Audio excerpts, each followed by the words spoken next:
Hello friend, welcome to my channel tasty cooking by Supta. আজকে আমি তৈরি করে দেখাবো কবুতরের ভুনা। অনেকেই ভাবতে পারেন এত সহজ একটা রেসিপি শেয়ার করার কি দরকার আছে। আমার ভিডিওটি বিশেষ করে তাদের জন্যই যারা একদমই রান্না করতে জানেন না। প্রথমে একটা প্যানে হাফ কাপ সরিষা তেল এবং একটা তেজপাতা দিয়েছি। আপনারা চাইলে সয়াবিন তেল অথবা অলিভ অয়েল দিয়েও কিন্তু করতে পারেন।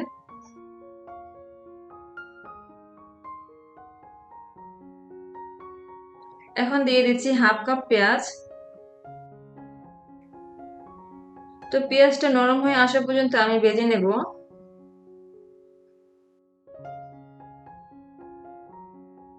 মশলাটা কষানোর জন্য সামান্য ফুটন্ত গরম পানি দিয়েছি।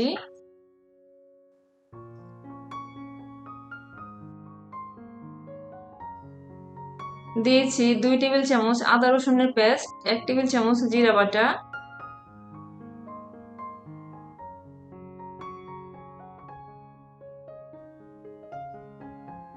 তো মশলাটা আমি একটু মিশিয়ে নিচ্ছি। দিয়ে দিচ্ছি 1 teaspoon Himalaya pink salt, 2 teaspoon মরিচের গুঁড়া, 2 টিস্পুন হলুদের গুঁড়া,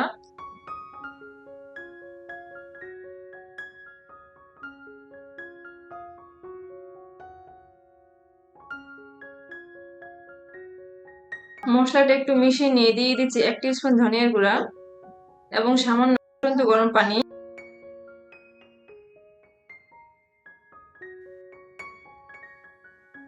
সামান্য গরম পানি দিয়ে ঢাকনাটা দিয়ে কষিয়ে নেব। যদি আমার ভিডিওটি ভালো লাগে লাইক, কমেন্ট, শেয়ার এবং সাবস্ক্রাইব করে পাশে থাকা বেল আইকন প্রেস করে রাখবেন পরবর্তী ভিডিও পাওয়ার জন্য। যারা অলরেডি সাবস্ক্রাইব করেছেন তাদেরকে অসংখ্য ধন্যবাদ।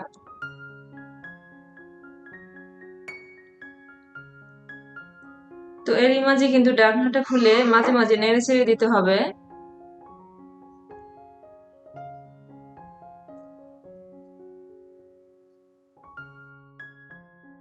আমি আবারও ঢাকনাটা দিয়ে কিছুক্ষণের জন্য কষিয়ে নেব।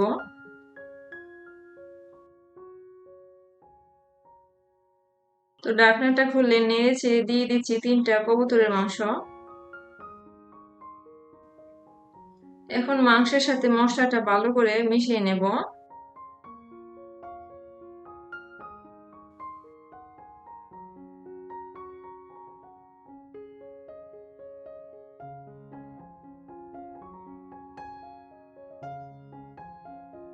এখন ঢাকনাটা দিয়ে চুলার আঁচটা লোতে রেখে রান্না করে নেব 10 মিনিটের জন্য।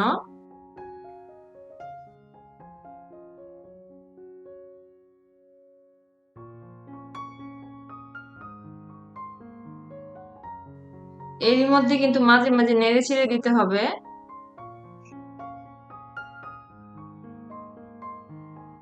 তো আমি আবারও ঢাকনাটা দিয়ে রান্না করে নেব।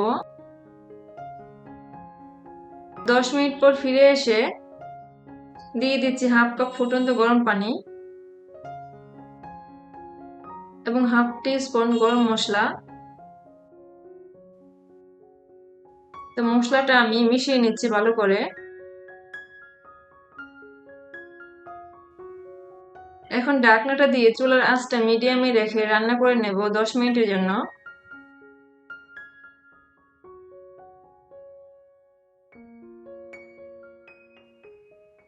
তো আমি 10 মিনিট পর ফিরে এসে মশলাটা দেখে নিচ্ছি যে লবণটা ঠিকঠাক আছে কিনা, আপনারাও চেক করে নেবেন। রান্নাটা হয়ে গেছে, আমি এখন পরিবেশন করব। আমার ভিডিওটি কেমন লেগেছে কমেন্ট করে জানাবেন। আমি কিন্তু সবসময় আপনাদের কমেন্টের অপেক্ষায় থাকি। আপনাদের সুন্দর কমেন্টগুলো আমাকে অনুপ্রাণিত করে।